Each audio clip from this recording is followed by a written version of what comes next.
Probably at the age of 4 to 5 is when the first abuse occurred. This was in the early 50s, and those types of things were not discussed at all. And I learned very quickly at that age, don't feel and don't talk about it, bottom line, period.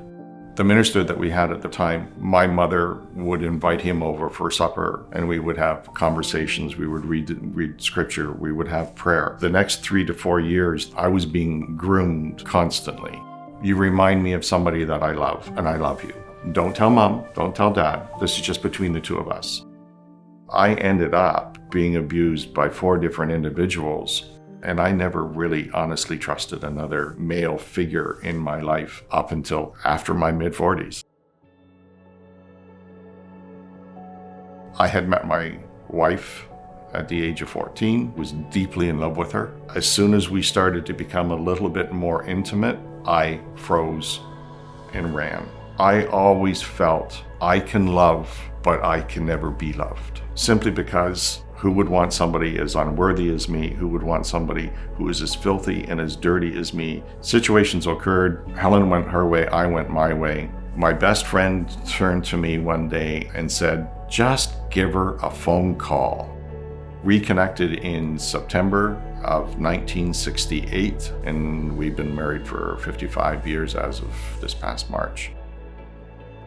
Helen has been there for me all along. Even when in telling my story, I couldn't have asked for a better person to be by my side. In the early years, there were things that I never wanted Helen to know about me.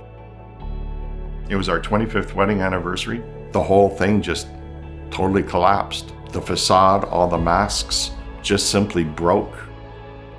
So that entire year, everything was in its place to allow me to step back, to open up fully. Nothing was left on the table. And during that period of time, there was so much healing that was going on.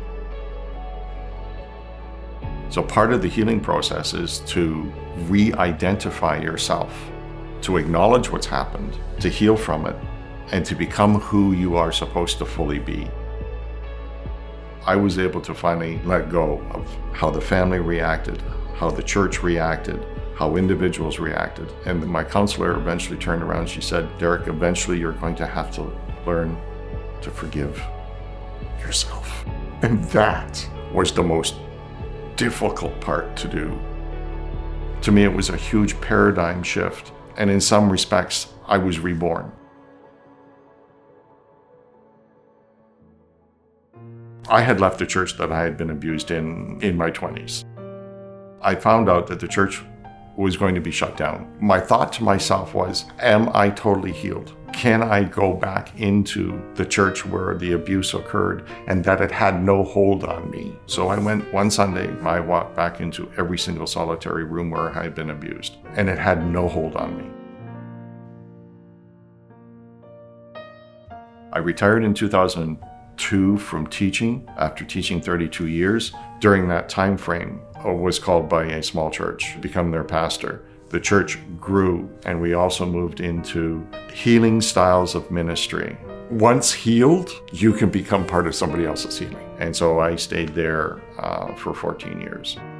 I thought I had retired, ended up being called to another church for 2 years, and during that particular time was diagnosed with pancreatic cancer. After, believe it or not, being blessed with melanoma, because if I hadn't had the melanoma, they would never have found the pancreatic cancer, so it would have gone unnoticed. Cancer treatment started 3 days after we moved into Seasons, which was one of the best places that we could possibly be for the healing process to occur. A total of 12 rounds and cancer-free after surgery.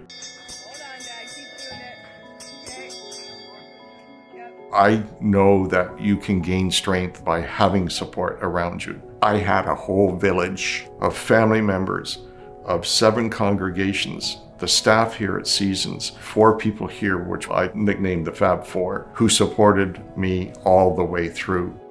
I'm just looking forward to every single last day. I always lived in the moment, or said that I've lived in the moment. Now, I truly, honestly live in the moment.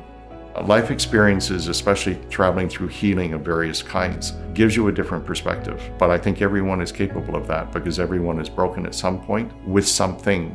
And part of our reason of being here is to become whole and become who we are meant to be. From my perspective, I will continue to heal until I take my last breath, because I think the healing process is a lifetime process as well.